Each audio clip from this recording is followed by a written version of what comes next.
First You Think is a not-for-profit ministry of the First Unitarian Church of Des Moines. Support us at ucdsm.org today. Well, good morning. Thank you for having me this morning, and thanks to Meredith for inviting me to speak, and to Barb for sharing information on your service and your summer theme of exploring our spiritual paths. So my understanding is that I will share with you my spiritual path. How did someone who grew up Catholic here in the middle America turn out to be a Zen Buddhist priest? And some reflections I've had on the way.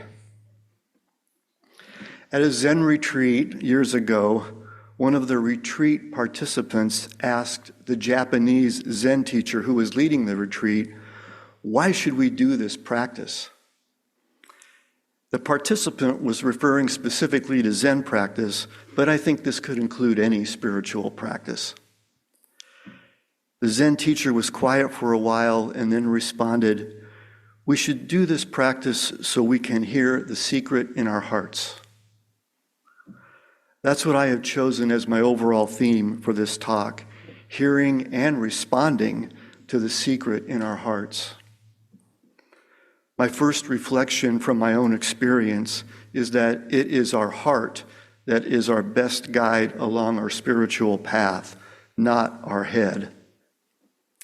Hopefully some examples of that will come out as I share my story. So I grew up Catholic in a small parish on the east side of Des Moines, went to a Catholic grade school and Catholic high school. Our family attended Mass every Sunday and on all the holy days. I don't recall ever having a resistance to going to Mass. Even after I left home before I got married, I was attending Mass regularly on my own. I consider that I had a very healthy spiritual upbringing, and I am very grateful for it. I was married for 10 years between my mid-20s and mid-30s. During that time, Mass attendance dropped off, and the spiritual path seemed to take a back seat to building working careers, home ownership, traveling, and just all the normal things I think most young couples do. The one thing we did not do, though, was we did not have any children. But after 8.5 years of what seemed like a perfect marriage, things changed, and the marriage ended in divorce 1 month short of 10 years. The next 2 years were a period of frustration, anger, disappointment, and unhappiness. Nothing was going the way I wanted it to go, despite what I thought were my best intentions and best efforts. I returned to my Catholic faith for comfort. I started attending Mass again regularly. I started each day with some spiritual reading.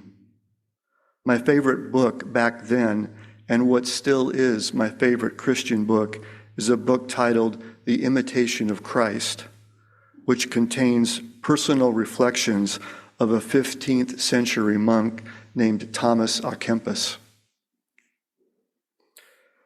During this time, I also started my own version of a Christian contemplative prayer practice, which consisted of praying the rosary, or parts of it, most days. I consider this as the beginning of my journey on the path of meditation. This was also the beginning of my recognition that I personally felt a deeper connection in silence and being quiet. When I started going back to Mass during this period, I always went to the Masses where I knew there would be the fewest people. I'm sure these practices helped, but I still didn't feel good. My sister got divorced during this period, so we were both depressed. We decided to take a trip together to Colorado, hoping the mountains and a change of scenery would help. We went into a bookstore one day, not looking for anything in particular, but just passing some time. As I was browsing around, I came across a small book titled Sayings of the Buddha. I didn't know anything about Buddhism, and I wasn't looking for a new religion, but something made me pick up the book and start skimming through it. Just in the little bit I read, it was enough to make me buy the book. It touched something in me. This was the planting of a seed, and planted mysteriously. This wasn't me from my ego self reaching out for something. This was something outside of myself drawing me to it. That's the way I like to look at it. It resonated with a secret in my heart that I felt more than intellectually understood. One of my favorite teachers describes the difference between being driven versus being drawn. My reflection out of this is that our spiritual journey is following a path down which our hearts are drawn. This planting of the Buddha seed came in 1998. I was 39 years old at the time. I remember clearly certain years because they are significant markers for me on my own journey. For the next 11 years, I continued to practice my Catholic tradition while at the same time exploring and teaching myself Buddhism simply by reading on my own. The Buddhist seed was growing slowly but steadily, and it was looking more and more like it wasn't going away. The strength of its staying power was that it was describing things that I was actually experiencing, or what I could actually see happening, or what I could feel in my heart. It wasn't abstract or removed from my everyday experience. In the information that Barb gave me, there were some questions suggested for reflection when preparing this talk. There were the questions, what do you believe? And what do you believe in? How did you come to these beliefs? Over the course of my Buddhist years, I've come to shy away from the word belief. Rather than say I believe in something, I prefer to say I feel it.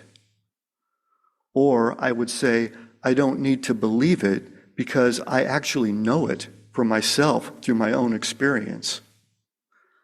To me, that's the power of Buddhism. The next major markers in my path came in 2008 and 2009.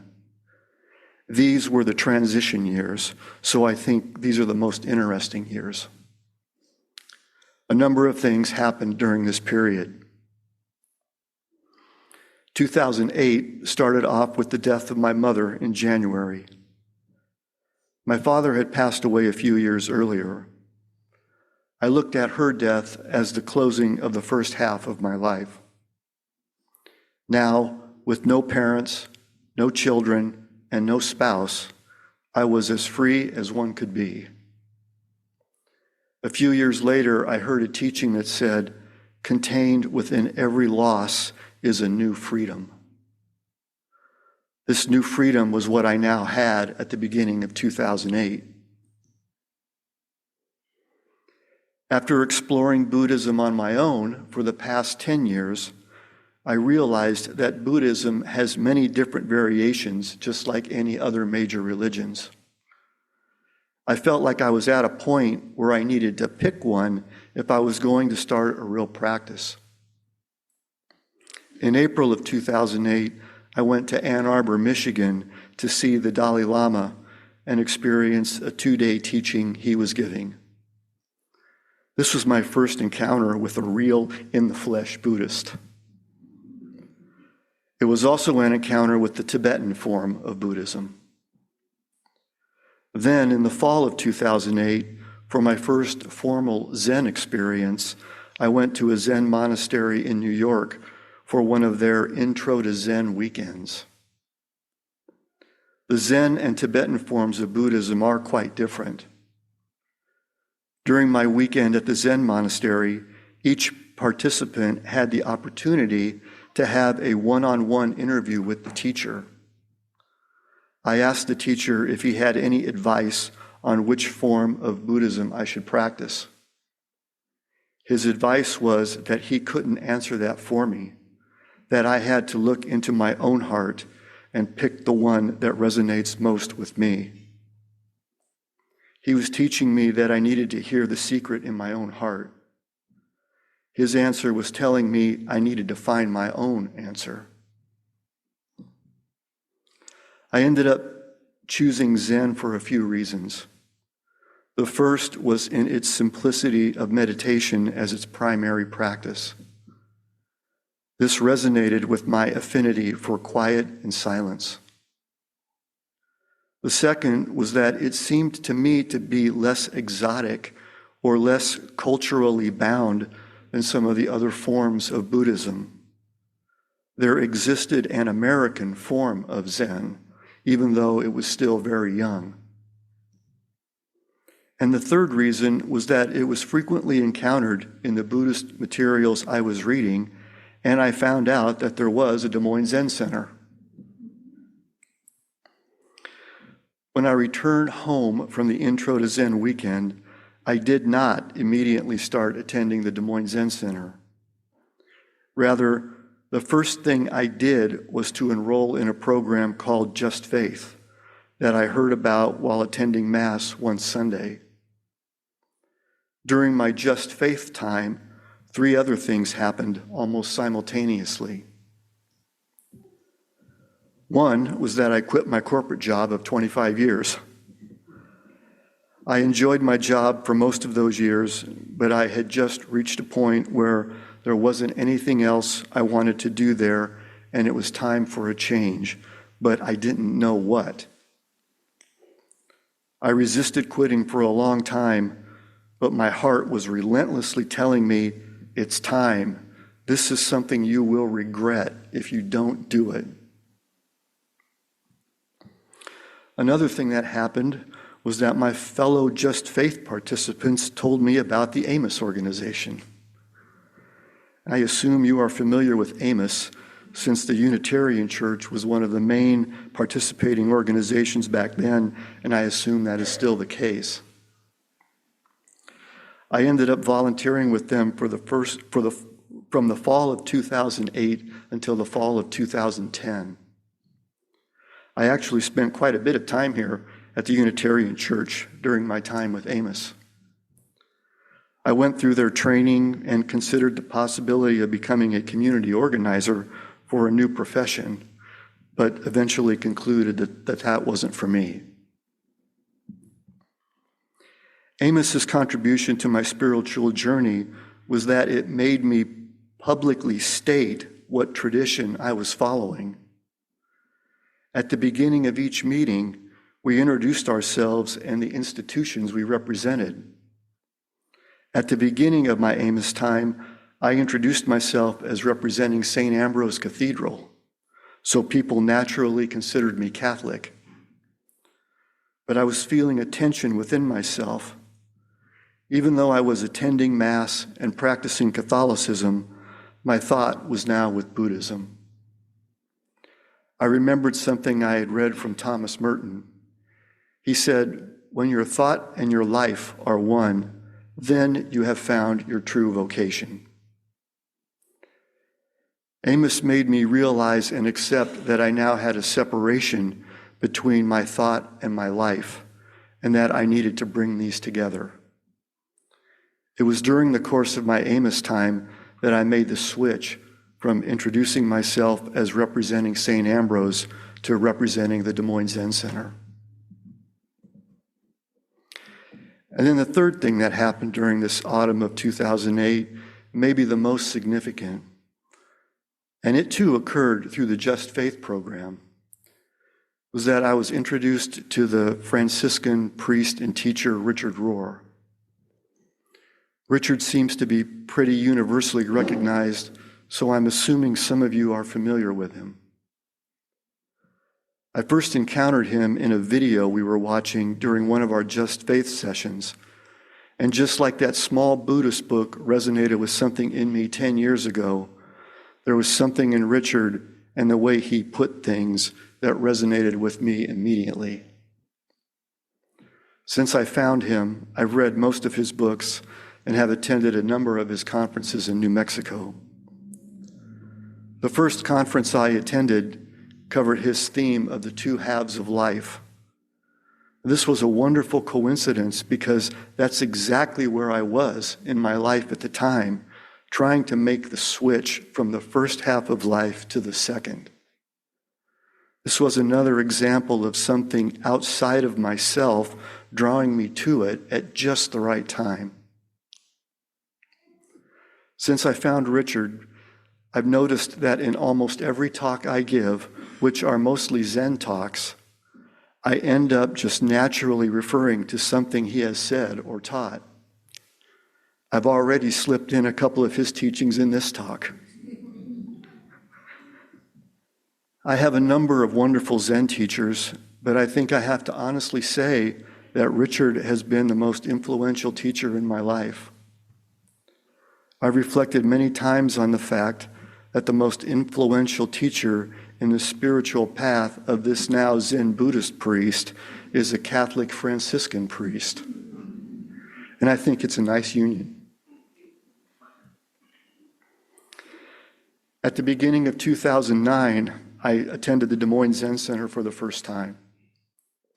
My journey now included the dual paths of Zen Buddhism and Franciscan Christianity, which I think coexist nicely together. During the first few months of 2009, on Sunday mornings, I would go to the Zen Center first and then attend a Catholic Mass later in the morning. That lasted about 4 months, then I stopped attending Mass. It wasn't that I disliked anything about the Mass or Catholicism.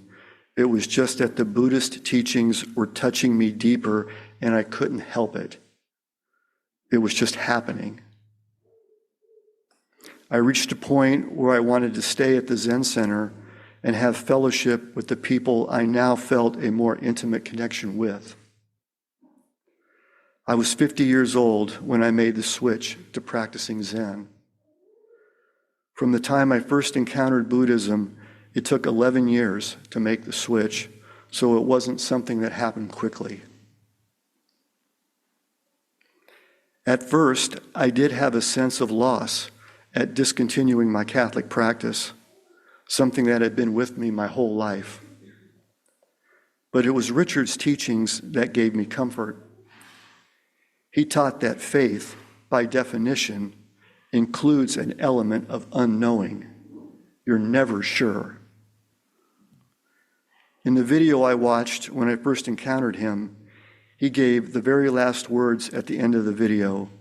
He said, quote, "Religion is found on every street corner, but faith is very rare. Jesus came to teach faith," end quote.